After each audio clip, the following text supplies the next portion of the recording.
నాకు తెలుసురా, నువ్వు నన్ను వదిలి వెళ్ళవని. నువ్వు తప్పకుండా తిరిగొస్తావని నాకు తెలుసు నాన్న. చూసావా భూమి, నువ్వే కదా నా గగన్ లేడని చెప్పింది. ఇప్పుడు చూడు నా కోసం ఎలా తిరిగొచ్చాడో. నా బంగారు కొండ, నువ్వెక్కడికి వెళ్ళకూడదు, నాతోనే ఉండాలిరా. అవునత్తయ్య, బావ వచ్చేశాడు. ఇక మీరు భయపడే పనిలేదు. మనందరం సంతోషంగా ఉండొచ్చు. రామ్మా. గగన్,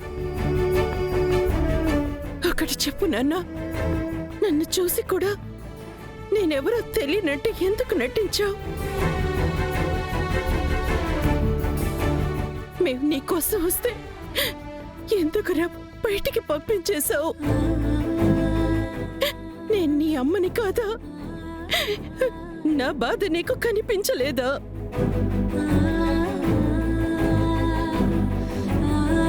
మరేం చేయనమ్మా? ఏం చేయాలి?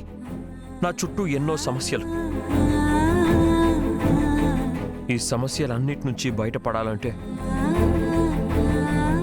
గగన్ లేడు, గగన్ చనిపోయాడని అందరూ నమ్మాలి. అంతకంటే ముందు నేను గగన్ కాదని అందరూ నమ్మాలమ్మా. అందుకే గుండె రాయి చేసుకుని అలా చేశాను. సరేరా, నువ్వు అందర్నీ నమ్మించాలనుకున్నావు, నేను అర్థం చేసుకుంటాను.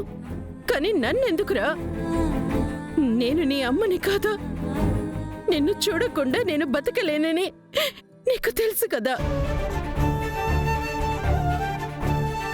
నేను అంతలా ఏడుస్తున్నా ఒక్కసారి కూడా నా దగ్గరకు రావాలనిపించలేదా? అమ్మా, ఆ క్షణంలో నా గుండెని నేను ఎంత రాయి చేసుకున్నానో, నా మనసు నేను ఎంత చంపుకున్నానో నాకు మాత్రమే తెలుసమ్మా.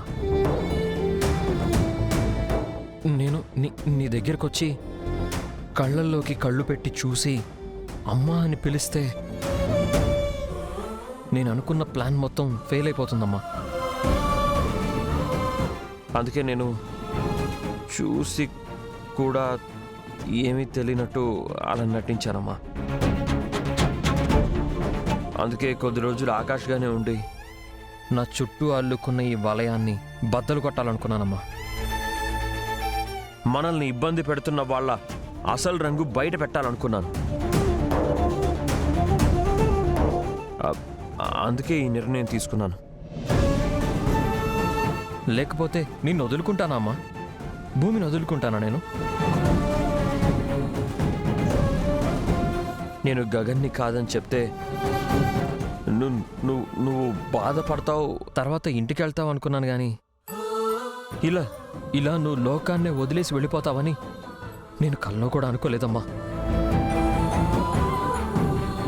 అందుకే నేను నీ దగ్గరికి తిరిగి వచ్చానమ్మా. నన్ను క్షమించమ్మా, నిన్ను చాలా ఏడిపించాను.